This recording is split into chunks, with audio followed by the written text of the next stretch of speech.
feeling stuck in the same place, waiting for the perfect moment that never comes? The truth is, transformation doesn't wait for motivation, it demands action, especially when it feels impossible. What if you could break free from hesitation and unlock unstoppable momentum by simply forcing yourself to move forward? This isn't about luck or talent, it's about mastering the mindset that turns resistance into power. In this video, you'll discover how to push past doubt, crush excuses, and rewrite your reality by taking control of your actions, because real change starts when you refuse to wait any longer. 1. The moment you decide enough is enough. Every meaningful transformation begins with a decision, and more specifically, a breaking point. This paragraph captures a universal truth. People rarely change their lives when things are comfortable, even if they're dissatisfied.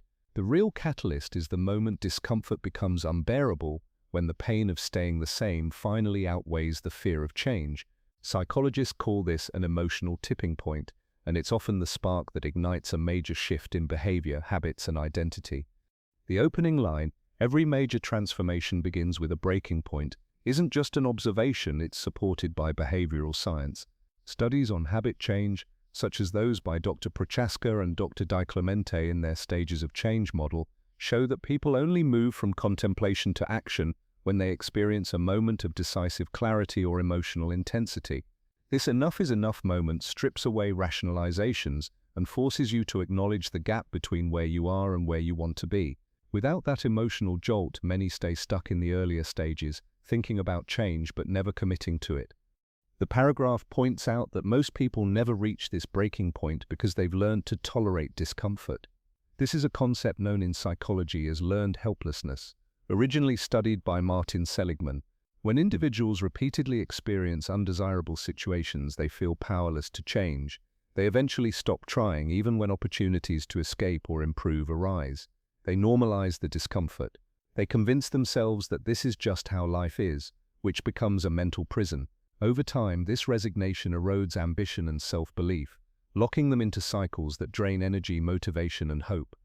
The line about settling into routines that slowly drain them speaks to how human beings adapt to almost any environment, even one that's unhealthy. This is called hedonic adaptation. We get used to our circumstances, good or bad, until they feel normal. Someone can be in a job that bores them, a relationship that limits them, or a lifestyle that harms them physically and emotionally, yet still remain, because the pain is gradual, not immediate.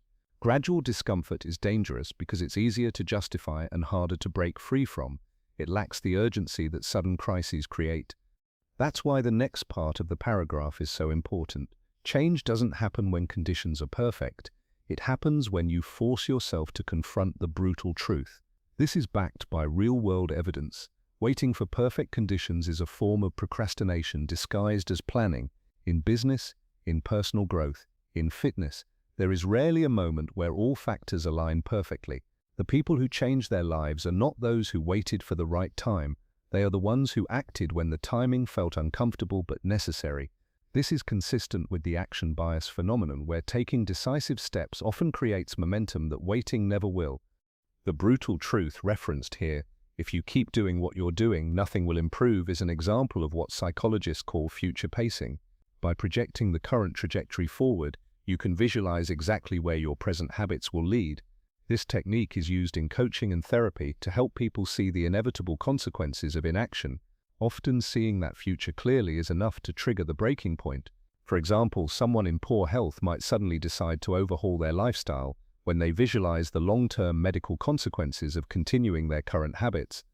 The sentence, "That discomfort you feel," that's not a sign to retreat, it's a signal to act, flips the common instinct people have toward discomfort. Most are taught to avoid it, yet discomfort is one of the most reliable indicators of growth potential. Neuroscience research on neuroplasticity shows that when we engage in difficult, uncomfortable actions, the brain rewires itself to adapt and become more capable. In short, discomfort is often evidence that you are approaching a threshold of growth. Avoid it, and you avoid progress. We can also look at this from a performance psychology perspective. Elite athletes, entrepreneurs, and leaders often have a defining moment where they decide mediocrity is unacceptable. That's their enough is enough point. Michael Jordan being cut from his high school varsity team, Oprah Winfrey being told she wasn't fit for television, or J.K. Rowling facing rejection from a dozen publishers. All of these moments could have been accepted as reality. Instead, they became the emotional ignition that drove relentless effort. Without that inner line in the sand, none of their stories would have unfolded the way they did. The reason this moment is so powerful is because it collapses excuses. Before the breaking point, people can justify their inaction. Not enough time, not enough money, not enough skill. After the breaking point, those excuses don't matter because the cost of staying the same has become too high. The mind shifts from "can I do this" to "I must do this." That shift from optional to non-negotiable is often the difference between abandoning a goal and achieving it. For your audience, this paragraph is a call to examine their own tolerance for discomfort. It's asking them, have you been normalizing a reality that is draining you? Have you been telling yourself that this is just how it is when deep down you know it's not sustainable? Are you waiting for the perfect moment to change, knowing that moment will likely never come? If so, the discomfort you feel right now might be the exact signal you need, not to step back but to step forward. Ultimately, the moment you decide enough is about reclaiming agency. It's about realizing that no one is coming to make the change for you. There is no perfect rescue, no ideal set of conditions. The turning point will not appear until you create it. And the creation of that turning point almost always begins with a personal declaration. This ends now. I will not live this way anymore. Once that decision is made, everything changes. Not because the external world shifts instantly, but because you do. Your mindset changes. Your actions align with your intentions. Your tolerance for the things that drain you disappears. And that's when transformation truly begins. Not at some random point in the future, but in the exact moment you decide you will no longer accept anything less than the life you are capable of living. 2. Your reality is a mirror. Let's start with the metaphor itself. A mirror doesn't lie, it doesn't distort, it reflects. If you don't like the image you see, breaking the mirror won't change the reflection, changing yourself will. The paragraph uses this image to highlight a common psychological defense: externalizing responsibility.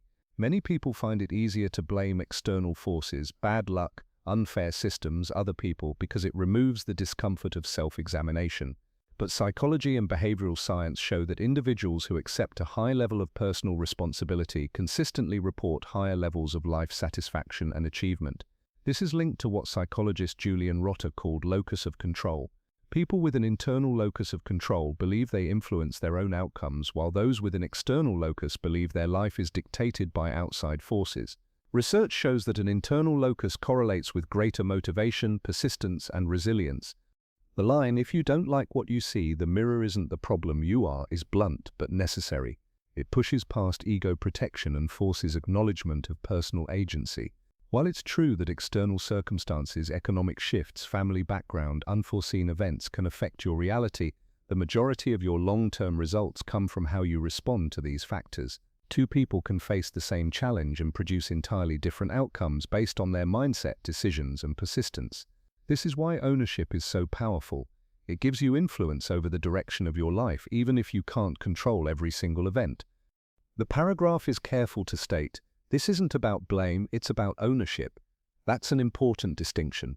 Blame is backward-focused, it locks you in guilt or resentment.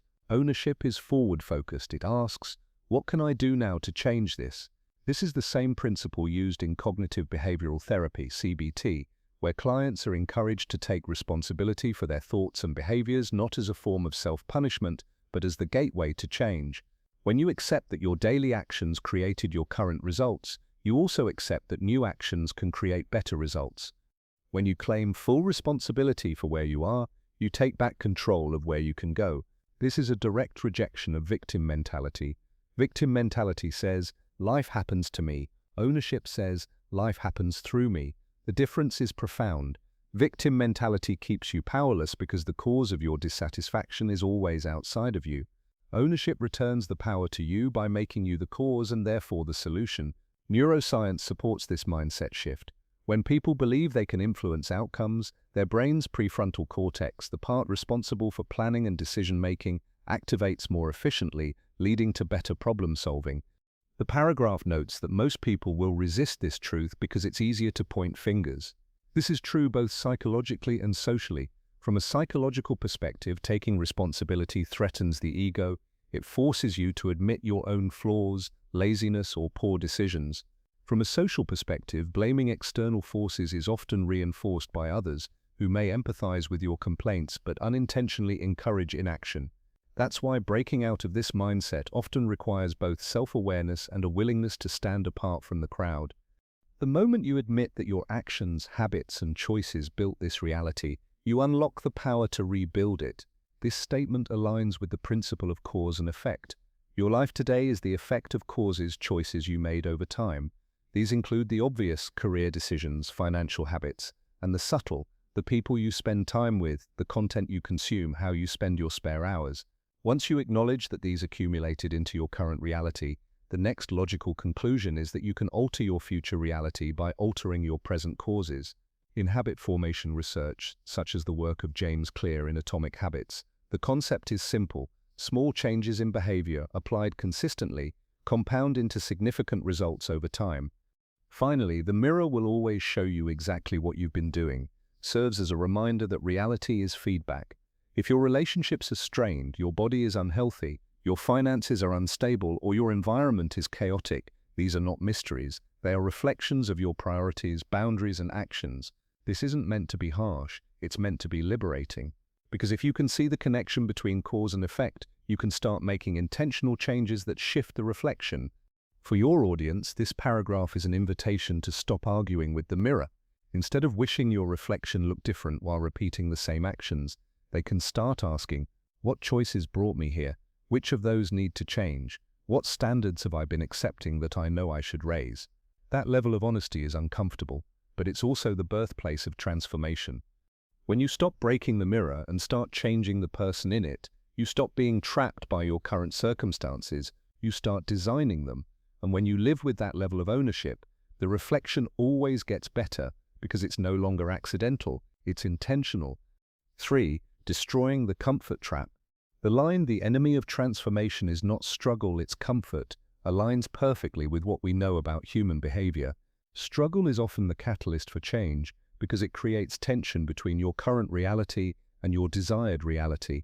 In psychology, this tension is called cognitive dissonance. When the gap becomes uncomfortable enough, you're motivated to close it through action. But in comfort, there's no urgency, just enough satisfaction to tolerate dissatisfaction. That's why comfort is the perfect trap. It doesn't feel like a trap, it feels safe. Comfort convinces you that it's not the right time to change. This is a powerful point because it addresses one of the most common rationalizations for inaction: waiting for the perfect conditions. Research on procrastination, such as that by Dr. Piers Steele, shows that people often delay important actions not because they are lazy, but because they overestimate how much easier or better it will be to start later. This illusion is fueled by comfort. The truth is, there will never be a perfect time to change. Waiting for that moment is like waiting for the wind to blow in exactly the right direction before you start walking. You end up standing still forever. This lesson goes on to say, and every time you listen, you cement yourself deeper into the same life you claim to want to escape. This is the compounding effect of inaction. Every decision not to act reinforces your current patterns. Neuroscience calls this myelination. The more you repeat a behavior, whether it's taking action or avoiding it, the stronger the neural pathways become. That's why habits, good or bad, feel automatic over time. If you keep choosing comfort over progress, you're training your brain to default to comfort even when you consciously want something different. Forcing yourself to change your reality means actively making decisions that disrupt your comfort. This is a critical distinction. Transformation is not just about making different choices, it's about making choices that are deliberately uncomfortable. Waking up earlier when your bed is warm, speaking up in a meeting when you'd rather stay quiet, ending a relationship that no longer aligns with your values, even if it's familiar. These actions feel uncomfortable because they challenge the brain's natural preference for stability and predictability, a phenomenon known as homeostasis. The brain loves balance, even if that balance is keeping you stuck in a life you no longer want.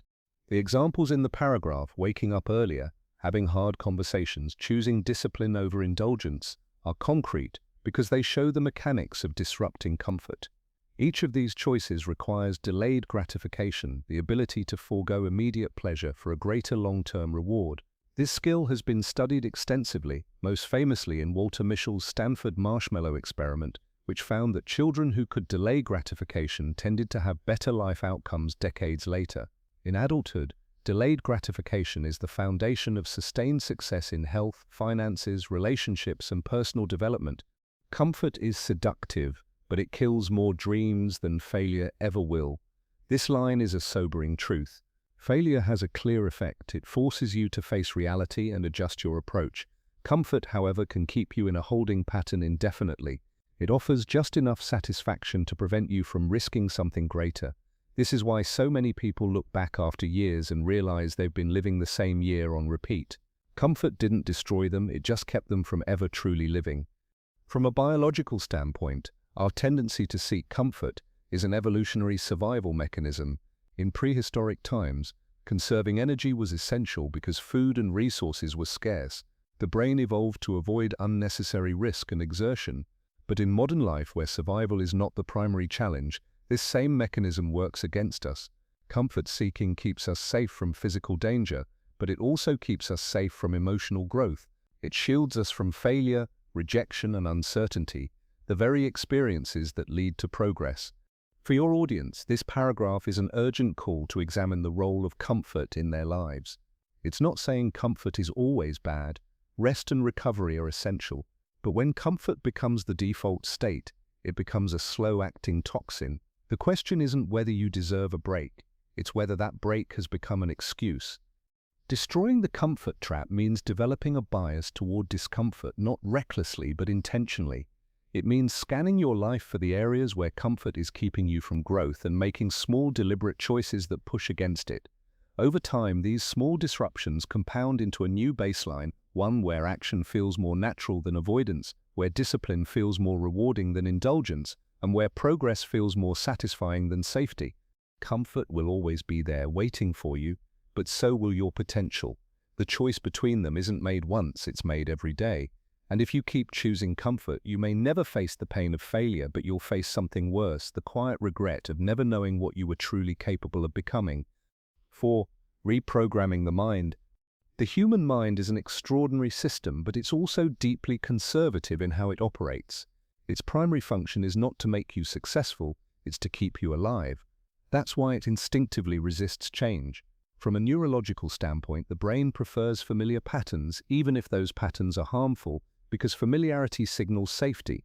This is tied to the amygdala, the part of the brain that processes fear and threat. When you attempt to step into something unknown, whether it's starting a business, changing careers, or ending a toxic relationship, the amygdala triggers a fear response. It whispers that you're not ready, that this could fail, that staying where you are is smarter. These warnings feel real, but they're often outdated survival instincts, not objective truth. Research in neuroscience shows that the brain is essentially a prediction machine. It constantly references past experiences to decide how to respond to present situations. If your past is filled with playing it safe, avoiding risks, and sticking to what you know, your brain will keep predicting that change equals danger. This is why many people feel stuck, not because they're incapable of change, but because their brain is recycling old programs. Those mental programs operate like computer code. If the code says avoid risk, your actions will reflect that, regardless of your conscious intentions. Overwriting these patterns requires intentional reprogramming, and that starts with changing inputs. The paragraph's point about feeding the mind with new inputs, books, people, environments, challenges, is grounded in the concept of neuroplasticity. Neuroplasticity is the brain's ability to reorganize itself by forming new neural connections throughout life.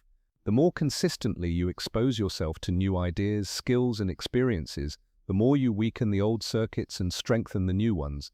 For example, reading books that challenge your thinking activates different neural networks than passively consuming entertainment. Spending time with people who inspire and push you creates new mental associations about what's possible. Environment plays a critical role in this process. Studies in behavioral psychology show that environment often shapes behavior more powerfully than willpower. If you are surrounded by people who settle for mediocrity, your brain normalizes mediocrity. If you immerse yourself in spaces where ambition, discipline, and growth are the norm, your brain begins to treat those as the baseline. This is why deliberate environmental design, choosing where you spend time, what you expose yourself to, and who you engage with, is a powerful tool for mental reprogramming. Challenges are also essential inputs. They provide the friction that forces adaptation. From a biological perspective, growth happens in response to stress, but not all stress is harmful. Psychologists refer to eustress as positive stress, challenges that push you out of your comfort zone without overwhelming you. When you take on challenges, you force your brain to create new problem-solving pathways. Over time, these pathways become the new default responses, replacing fear-driven avoidance with action-driven confidence. The mind truly functions like a machine. It runs whatever program you install. If your current mental operating system is based on fear, self-doubt, and limitation, you can't expect it to produce bold action or transformation. But if you consciously install programs of discipline, curiosity, resilience, and opportunity seeking, those become your default processing patterns. This isn't wishful thinking, it's the logical outcome of consistent input and repetition. The same way an athlete's muscle memory is built through repeated physical practice, mental memory is built through repeated cognitive and emotional practice. One of the most effective ways to speed up mental reprogramming is through deliberate self-talk and visualization. Cognitive behavioral therapy, CBT, has repeatedly shown that thoughts influence feelings, which influence actions. If you constantly tell yourself, "I'm not ready," your actions will align with hesitation. If you train yourself to think, "I'm becoming ready," or "I can figure this out," your brain starts searching for supporting evidence, altering both perception and behavior. Visualization works in a similar way. When you repeatedly imagine yourself succeeding at a task, your brain activates the same neural pathways it would use if you were actually performing it, making it more familiar and less intimidating over time. It's also important to understand that reprogramming isn't an instant process. The brain's old patterns are often deeply entrenched, sometimes built over decades. Breaking them requires consistent exposure to the new patterns until they become stronger than the old ones. This is why occasional bursts of motivation are less effective than sustained, small changes in daily habits. Just as software updates happen line by line, mental updates happen choice by choice, input by input. Once the default thinking aligns with the life you want, not the life you're trying to escape, you stop sabotaging yourself. Fear may still appear, but it no longer controls your decisions. Doubt may whisper, but it doesn't override your actions. The new program takes over, guiding you toward choices that match your vision. At that point, your brain isn't pulling you back to old patterns, it's pulling you forward toward your desired reality. Reprogramming the mind is ultimately about reclaiming authorship over your mental code. It's refusing to run outdated survival scripts that keep you trapped and choosing to write new ones that are aligned with growth, purpose, and possibility. The inputs you choose today become the outputs you live tomorrow. Change the inputs, and over time the entire operating system changes with them. When that happens, the life you once thought was impossible starts to feel inevitable, because your mind is no longer working against you, it's working for you. 5. Ruthless self-assessment. Stripping away excuses and looking directly at the facts is one of the most confronting and liberating actions a person can take. It forces you to see yourself and your life without distortion, without the protective layers of justification, selective memory, or wishful thinking. This is uncomfortable because the human mind is wired to avoid psychological pain. We use self-deception and cognitive biases, such as the self-serving bias, to maintain a positive self-image, even if it means staying blind to the behaviors that keep us stagnant. But true transformation begins where denial ends, and that's why ruthless self-assessment is a non-negotiable first step. The reason most people avoid asking, "Where do I actually stand?" is because the answer demands accountability. If you acknowledge that your health is poor, you must also acknowledge the habits that caused it. If your finances are unstable, you must confront your spending patterns or lack of income strategies. Facing these facts often threatens the ego, which is why avoidance feels safer. However, avoidance doesn't remove the consequences, it only delays them. This is why many remain in what psychologists call vague dissatisfaction. They sense something is wrong but never define it clearly enough to force change. The act of writing things down, your income, your physical condition, your skills, your relationships, your mental health, is powerful for both psychological and neurological reasons. Writing externalizes your internal reality, moving it from a subjective feeling into an objective record. Studies on self-monitoring show that people who track specific aspects of their lives, such as food intake, exercise, spending, or time use, are more likely to improve in those areas simply because awareness disrupts autopilot behavior. The brain, when presented with concrete data, can no longer hide behind vague impressions. In behavioral science, this is connected to the principle, what gets measured gets managed. If you don't quantify a problem, it's nearly impossible to solve it effectively. For example, someone who vaguely feels broke might not realize that unnecessary subscriptions, frequent takeout, and impulse purchases are consuming hundreds of dollars each month until they see the numbers in black and white. Similarly, someone who feels out of shape might not grasp the extent of their inactivity until they log their daily movement and see that they average only a few hundred steps outside of work. Sugarcoating is one of the biggest enemies of progress because it distorts reality just enough to make inaction feel justified. People soften the truth by saying things like, "I'm just big-boned," instead of acknowledging unhealthy habits, or "I'm not good with money," instead of admitting they avoid financial education. This self-protective language might shield self-esteem in the short term, but it erodes growth in the long term. By contrast, a ruthless self-assessment replaces emotional excuses with factual clarity. It's not about labeling yourself as good or bad. It's about understanding exactly where you are so you can chart a precise course forward. The sting of seeing the truth is often the exact catalyst needed for change. Discomfort creates urgency. When you look at a spreadsheet and realize you're living beyond your means, it forces a decision: keep repeating the pattern or take immediate corrective action. When you track your time and see that you spend more hours scrolling on a phone than building skills, the illusion of not having enough time collapses. That moment of undeniable truth is where transformation begins, because it closes the gap between perception and reality. From a practical standpoint, the process of ruthless self-assessment works best when it's comprehensive. That means looking at every key area of life: finances, health, skills, relationships, mental state, because weaknesses in one area often bleed into others. Financial stress can impact mental health. Poor physical health can reduce energy for career growth. Lack of skills can limit earning potential. Relationships can either support or sabotage your progress. By assessing all areas, you uncover not just isolated problems but systemic patterns that hold you back. Psychologically, there's another reason this process works: the contrast effect. When you establish a clear baseline, any improvement feels more tangible. For example, if you document that you can currently run only half a mile without stopping, running a full mile a month later is undeniable progress. Without the baseline, that improvement might go unnoticed and uncelebrated, which reduces motivation. Of course, there's a difference between ruthless self-assessment and self-criticism. The goal isn't to shame yourself, it's to equip yourself.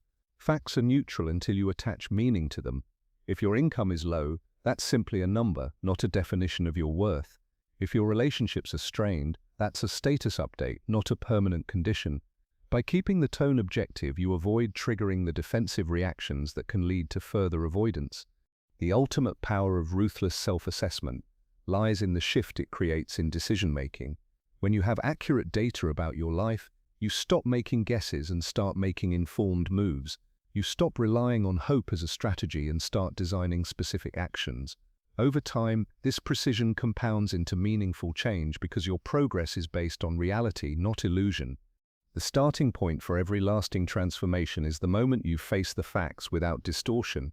That's when you stop living in a fantasy version of your life and start engaging with the actual one. The facts might sting, but they're not your enemy. They're your roadmap. They show you exactly where you are so you can decide exactly where you want to go. And the sooner you take that inventory, the sooner you can begin building the version of yourself and your life that you truly want. 6. The pain of change versus the pain of regret. Every significant decision in life involves some form of discomfort, and this truth is unavoidable. You can experience the short-term discomfort of changing your habits, confronting your fears, and stepping into uncertainty, or you can experience the long-term ache of looking back on wasted potential. These two types of pain operate differently in both psychology and life trajectory. The pain of change is acute and temporary. It exists because you are forcing your mind and body to adapt to something unfamiliar. The pain of regret is chronic and permanent. It exists because you avoided adaptation and stayed in a state of decline. Change feels uncomfortable because it disrupts the brain's preference for stability, a phenomenon known as homeostasis. Your mind and body are designed to conserve energy, avoid risk, and stick to familiar patterns. This is why starting a new workout routine feels exhausting, learning a skill feels frustrating, and ending a toxic relationship feels frightening. even when you logically know these changes are good for you. Your brain interprets unfamiliar effort as a potential threat, triggering resistance in the form of procrastination, self-doubt, or anxiety. But when you persist through this discomfort, the body and mind recalibrate. What was once hard becomes normal, and the pain fades. Regret, however, follows a different path. It's not an immediate, sharp sensation. It's a lingering awareness that opportunities were lost and cannot be recovered. Studies in psychology, particularly the work of Dr. Neil Rose on regret, show that people's most enduring regrets come not from actions they took, but from inactions, the things they never attempted, the risks they didn't take, the dreams they postponed until it was too late. While the pain of change tends to lessen over time, the pain of regret often intensifies because as life moves forward, the gap between what is and what could have been becomes harder to ignore. When you refuse to force yourself out of your current reality, you aren't choosing comfort, you're choosing regret in slow motion. The years pass and the window to take certain chances closes. The career you could have pursued, the business you could have built, the relationships you could have deepened, all of them become hypothetical scenarios instead of lived experiences. Neuroscience even shows that the brain replays regrets more vividly than successes, because the emotional weight of loss imprints more deeply than the satisfaction of achievement. The distinction between the pain of change and the pain of regret can be thought of as the difference between investment and debt. The pain of change is like making an upfront investment. It requires effort and resources now, but it yields returns in the form of growth, opportunity, and fulfillment. The pain of regret is like accumulating debt. It may feel easier in the moment to avoid payment, but over time the cost compounds until it becomes crushing. The lesson points out that the pain of change comes with growth. This is supported by the concept of eustress or positive stress, which challenges you without overwhelming you. When you take on a challenge that pushes you outside your comfort zone, your mind and body adapt to meet the demand.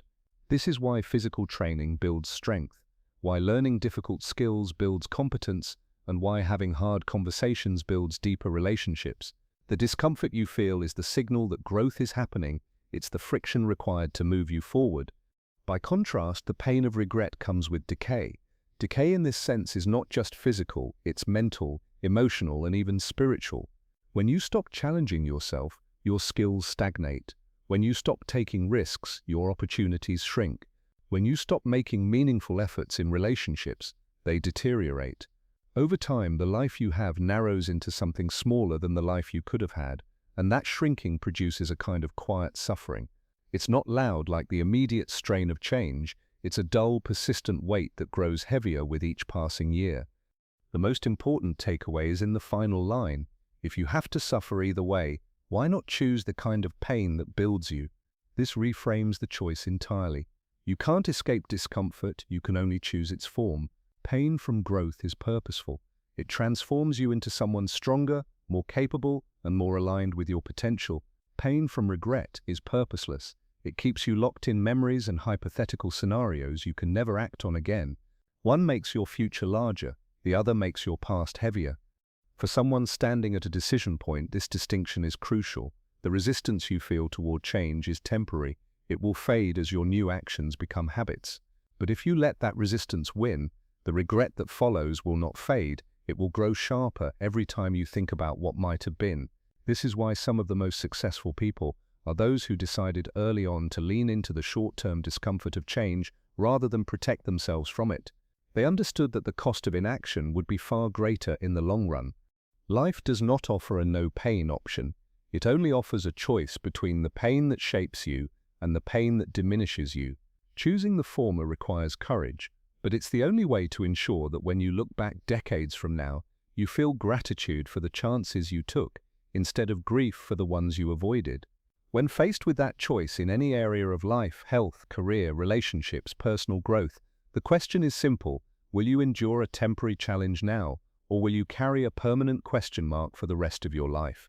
7. Shattering old identity. Changing your life often requires changing far more than your actions. It requires dismantling the self-image you've been carrying, sometimes for decades. Identities are powerful because they act as the blueprint for your behavior. If you see yourself as the shy one, you will unconsciously make decisions that align with shyness, avoiding social opportunities, keeping your opinions quiet, and sidestepping situations where you might be noticed. If you view yourself as the broke one, you may not even attempt to learn financial skills or pursue higher income opportunities because in your mind they don't fit who you are. These identities feel safe not because they are good for you, but because they are familiar. Familiarity gives the illusion of safety, even when it's a prison. From a psychological perspective, this is tied to self-concept, the set of beliefs you hold about yourself. Self-concept influences behavior through a phenomenon called self-verification theory, which suggests that people seek confirmation of their existing self-views, even if those views are negative. For example, someone who believes they're unreliable might unconsciously make choices that lead to missed deadlines, not because they want to fail, but because the outcome matches their internal identity. This creates a feedback loop. Your identity shapes your actions reinforce your identity, and the cycle continues. The challenge is that these identities are often built on outdated information. Many are formed in childhood or adolescence, when external labels from parents, teachers, or peers become internalized. Being called shy as a child might have simply meant you were more observant or cautious, but over time the label calcified into a defining trait. Similarly, struggling financially in your early 20s might have been a temporary circumstance, but repeating "I'm just bad with money" solidifies it into part of your self-definition. Without questioning these identities, you can end up living under limitations that no longer have any basis in your current reality. Breaking these old identities requires what psychologists call self-reappraisal, actively challenging and reframing the beliefs you hold about yourself. The first step is awareness. You must notice the moments when you speak or think in ways that reinforce the old identity, such as saying, "I can't stick to anything," or "I'm just not good at that." Every statement you make about yourself is like a micro-investment into that version of you. If you want a new reality, you have to stop investing in the old one. The lesson's advice to bury the old identity without ceremony is crucial. Many people hesitate to release an identity because they treat it as part of their core personality, fearing that letting go will make them lose a sense of self. But identity is not fixed, it is malleable, and it can evolve to serve your goals instead of trapping you. In fact, research on identity-based habits, as discussed by James Clear, shows that long-lasting change happens when you adopt a new identity first and then align your habits to match it. Instead of trying to act like a disciplined person while still thinking of yourself as lazy, you declare "I am a disciplined person" and begin making choices consistent with that belief. Over time, the identity becomes self-sustaining. Language plays a critical role in this transformation. Words are not just descriptions, they are instructions to your subconscious mind. Neuroscience has shown that the brain responds to self-talk as if it were a direct command. When you say "that's just how I am," you're telling your brain to preserve the current state indefinitely. This is why affirmations, when used correctly, can be powerful. They are intentional statements that program your mind toward a desired identity rather than an outdated one. Of course, shattering an old identity doesn't happen overnight. Your brain has built neural pathways that correspond to that identity, and those pathways don't disappear immediately, but they weaken with disuse. Every time you act in a way that contradicts the old identity, you break the chain a little more. A shy person might speak up in a meeting, a broke person might take a financial literacy course, a quitter might commit to finishing one small project, no matter how insignificant it seems. Each of these actions sends a signal to the brain: we are not who we used to be. There's also an emotional component to this process. Old identities can be comforting even when they're painful because they absolve you from responsibility. If you're just bad at relationships, you don't have to do the hard work of self-awareness and communication. If you're just unlucky, you don't have to take risks. Letting go of these labels means accepting full ownership of your future, and ownership is uncomfortable because it removes excuses. The moment you stop speaking about yourself in ways that reinforce the life you no longer want, you create space for a new identity to take root. This is not about pretending to be someone you're not. It's about removing the mental barriers that prevent you from becoming who you could be. Your identity is not a life sentence. It's a choice you make every day through your thoughts, words, and actions. When those three elements align with your desired self, the old identity loses its grip, and your behavior naturally shifts to match the new one. Ultimately, the cage is not made of steel, it's made of stories. And the most dangerous story is the one that begins with "that's just how I am." Shattering old identities means rewriting that story, replacing it with one that expands your possibilities instead of shrinking them. Once you do that, your actions follow, your opportunities multiply, and the life you once thought was out of reach becomes the only one you can imagine living. 8. Building relentless habits. The life you experience right now is the direct outcome of the behaviors you repeat on a daily basis. Habits are the invisible architecture of your reality. They either quietly construct the life you want or silently dismantle it.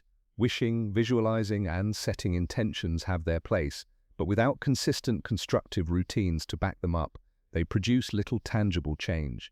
This is because outcomes are not determined by what you occasionally do in moments of inspiration. They are shaped by what you repeatedly do when no one is watching, especially on the days when you don't feel like it. From a behavioral science perspective, habits operate on the principle of automaticity. The brain is designed to conserve energy, so it converts repeated behaviors into automatic responses.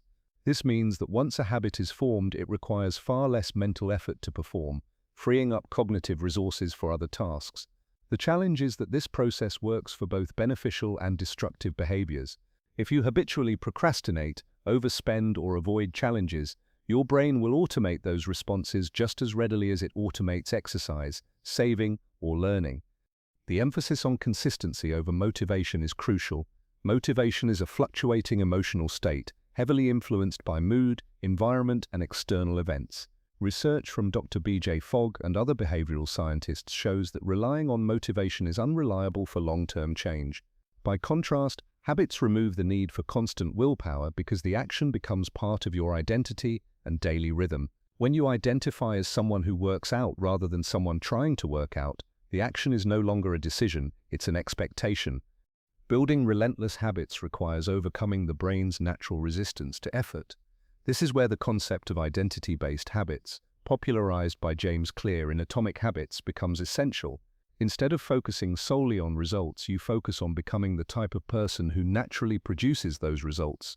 For example, rather than aiming to save $10,000, you adopt the identity of a person who always manages money wisely. The repeated actions that reinforce that identity, tracking expenses, automating savings, avoiding impulse purchases, then occur almost without negotiation. The lessons examples: exercising when tired, saving when tempted to spend, studying when you'd rather relax, capture the defining trait of relentless habits. They persist in the absence of ideal conditions. This aligns with the psychological concept of implementation intentions, which are pre-decided plans for how you will act in specific situations. By deciding in advance, when I finish work, I will go to the gym no matter how tired I am, you reduce the mental friction that leads to skipped actions. Over time, the behavior becomes so ingrained that it feels unnatural not to follow through. It's also important to understand the compound effect of habits. Each individual action may seem small, one workout, $1 saved, one page read, but when compounded over months and years, the impact is transformative. This compounding can work for or against you. Consistently eating 200 extra calories per day might not show for weeks, but over a year it can add 20 pounds. Conversely, consistently writing 500 words a day could result in an entire book in less than a year. Your habits are the silent forces moving you closer to your goals or pulling you further away from them. To build habits that truly last, the design of the environment matters as much as willpower. Behavioral economists and psychologists emphasize choice architecture, the idea that you can structure your surroundings to make desired actions easier and undesired actions harder. Keeping healthy food in plain sight and removing junk food from your home reduces the need for constant self-control. Setting up an automatic transfer to savings ensures that money is put away before you have the chance to spend it impulsively. The easier a habit is to perform, the more likely it is to stick. There's also a neurological reward system at play. The brain releases dopamine not just when you achieve a goal, but when you anticipate the reward from a habitual action. This means that over time, the act of engaging in the habit, such as putting on running shoes or opening a book, can trigger satisfaction before the full reward is even experienced. This reinforcement loop helps solidify the behavior. However, destructive habits exploit the same system, which is why breaking them requires replacing them with alternatives that offer a similar sense of reward. The statement, "You are not your intentions, you are your repeated actions," is more than motivational, it's a psychological fact. Intentions are predictions about what you think you will do. Actions are the measurable reality of what you actually do. Research consistently shows a significant gap between intention and behavior, known as the intention-behavior gap. Closing that gap requires systems and structures that ensure action happens whether or not you feel like it in the moment. Relentless habits don't just change your schedule, they change your self-perception. Each time you follow through, you cast a vote for the type of person you believe yourself to be. Over weeks and months, those votes accumulate until the identity becomes unshakable. At that point, your habits stop feeling like discipline and start feeling like self-expression. You don't exercise to stay on track, you exercise because you see yourself as someone who values health. You don't save money because you have to, you save because you see yourself as financially capable. Your future is hidden in your daily routine. If you want to change your life, you must change what you repeatedly do, not once in a while but every day, regardless of mood or circumstance. The transformation doesn't come from one grand act of willpower, it comes from hundreds of small, consistent acts that over time become who you are. When your habits are relentless, your results become inevitable. 9. Redefining your environment. Lasting personal transformation is nearly impossible if you remain in the same environment that created the very patterns you are trying to break. Environment is not neutral, it is either actively supporting your growth or silently anchoring you to your past. Every detail in your surroundings, people, spaces, conversations, routines, works like a constant feedback loop, reinforcing the habits, beliefs, and emotional states that dominate your daily life. If those conditions were part of the old reality you want to leave behind, continuing to live in them is like trying to grow a new tree in soil that's already depleted. Behavioral science has consistently shown that human behavior is deeply shaped by environmental cues. The theory of situational influence explains that our surroundings often dictate our actions more than conscious intention. If your kitchen is stocked with processed snacks, your likelihood of eating them is dramatically higher, regardless of your nutritional goals. If your friends regularly engage in negative or unproductive conversations, your own mindset is likely to mirror theirs through emotional contagion, the unconscious transmission of moods and attitudes. Even subtle aspects such as lighting, noise levels, or the organization of your workspace can alter your focus, energy, and decision-making. The idea that the strongest will in the world will struggle to thrive in toxic soil is not metaphorical, it is supported by decades of research on willpower and self-control. Studies by psychologist Roy Baumeister have shown that willpower is a finite resource. When you constantly have to resist environmental temptations or battle negative influences, you deplete that resource faster, leaving less energy for pursuing your goals. In contrast, an environment that aligns with your intentions reduces the need for constant self-control, allowing your energy to go toward constructive action rather than defense. Redefining your environment requires deliberate and sometimes uncomfortable choices. One of the most impactful is reassessing the people you spend the most time with. According to social psychologist Dr. David McClelland, the people in your immediate circle can account for as much as 95% of your success or failure in life outcomes because they shape your standards, normalize your habits, and either expand or limit your vision of what's possible. Cutting ties with draining relationships is not about cruelty, it's about removing persistent sources of resistance to your growth. The people you surround yourself with should challenge you, inspire you, and hold you to a higher standard, not anchor you to old versions of yourself. Physical space is another powerful lever. The layout, cleanliness, and functionality of your home or workspace can either accelerate your progress or quietly sabotage it. For example, if you want to read more, keeping books visible and within reach increases the likelihood you'll pick one up. If you want to exercise regularly, placing your workout gear where you see it daily reduces the friction to getting started. Environmental design is about making the desired action the path of least resistance while making undesired actions more difficult. Your conversational environment is equally important. The topics you regularly discuss, whether with friends, colleagues, or online communities, affect your mindset and priorities. If the majority of your conversations revolve around gossip, complaints, or nostalgia for the way things were, you'll find it harder to stay future-focused. Conversely, spending time in spaces where discussions center on problem-solving opportunities and growth-oriented ideas keeps your mental environment aligned with your goals. One of the most underestimated aspects of environmental influence is place-based association. The brain forms strong links between certain locations and the behaviors that typically occur there. If you've always procrastinated in a particular room, just being in that room can trigger the mental state associated with avoidance. Changing your environment, whether by rearranging furniture, working in new locations, or even moving to a different city, can disrupt these associations and create space for new patterns to take root. Redefining your environment is not about perfection, it's about alignment. Even small adjustments can have outsized effects. Decluttering a workspace can improve focus. Curating your social media feed to follow inspiring, educational, or goal-oriented accounts can shift your daily mental inputs. Joining a gym, co-working space, or mastermind group can physically place you among people whose habits and values match the future you want to create. These shifts may seem minor in isolation, but collectively, they reshape the default settings of your life. The reason environmental change is so effective is that it operates continuously without requiring your conscious attention. While motivation fluctuates and willpower drains, your environment is always present, always sending signals, always shaping behavior. When you design it intentionally, it becomes a silent partner in your transformation, reinforcing your desired identity every day without the constant battle of resisting the old. Thriving in toxic soil is nearly impossible, no matter how disciplined or determined you are, but plant yourself in fertile ground, surround yourself with people, spaces, and ideas that challenge and nourish you, and growth becomes the natural outcome. The future you want is not just a product of who you are, but where you allow yourself to exist. When your environment is aligned with your potential, you don't have to fight for every inch of progress, you can grow into it. 10. Refusing to return to the old reality. Change is a process that extends far beyond merely reaching a new milestone or achieving a fresh level in life. True transformation is not simply about arriving at a different place or adopting new habits temporarily.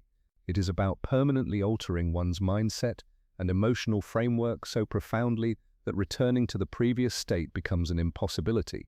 This kind of irreversible change demands an intentional and often difficult severing of ties with the past, mentally, emotionally, and behaviorally. When someone undergoes a significant change, there is often a lingering attachment to the old reality. This attachment can manifest as old habits, thought patterns, environments, or relationships that serve as mental safety nets. They act as just-in-case plans, subtle doors left ajar in the mind that allow a fallback option. Even if these old elements are not actively engaged with, their mere presence in one's life keeps the past accessible. During moments of difficulty, stress, or uncertainty, the mind naturally gravitates toward familiar territories as a coping mechanism. It seeks comfort in what is known, even if that familiarity was once harmful or limiting. This phenomenon can be understood through the lens of neuroscience and psychology. Human brains are wired to conserve energy and minimize risk by relying on established neural pathways, habits, and thought processes that have been reinforced over time. These pathways form what can be described as mental highways that the brain travels on autopilot. When change attempts to redirect the brain onto new paths, the old routes remain easier and more accessible and less deliberately blocked or burned. To solidify new ways of thinking and living, one must effectively burn the bridges to the old routes so the brain no longer has the option to revert during times of stress or temptation. Emotionally, this process is equally demanding. Letting go of the old reality involves grieving what was lost, the comfort of the familiar, the identity previously held, the relationships or roles that defined one's life. It requires accepting uncertainty and vulnerability, because the new reality often comes without guarantees. It might be less comfortable at first or even frightening, but it holds the promise of growth and fulfillment. Emotional commitment to the new reality means investing deeply in this uncertain future and consciously rejecting the fallback on old patterns. Practically, refusing to return to the old reality involves removing or transforming environmental cues that trigger previous habits or mindsets. This could mean changing social circles, altering daily routines, or redesigning one's physical space to support new behaviors.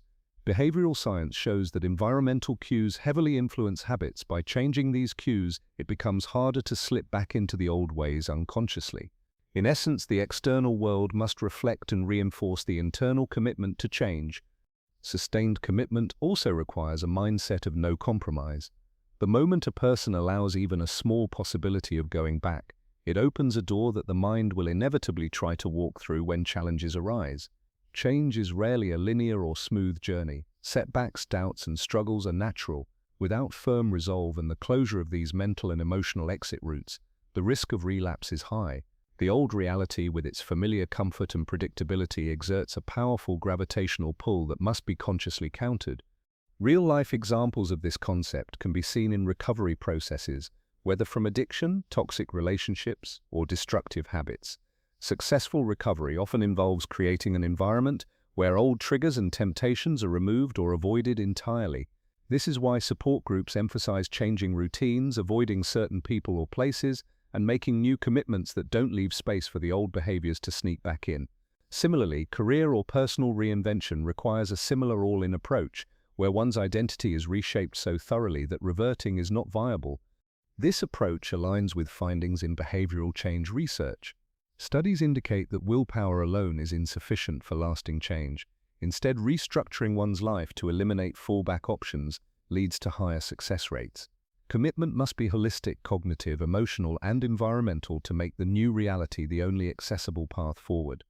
In short, refusing to return to the old reality means making a definitive and irreversible choice to move forward. It demands burning the mental and emotional bridges that link to past ways of living, eliminating any just-in-case contingencies that allow retreat. Only when these pathways are fully closed does change become permanent. The new life becomes the sole option because the old life can no longer reach or influence the individual. This level of commitment transforms change from a tentative experiment into a permanent evolution of self.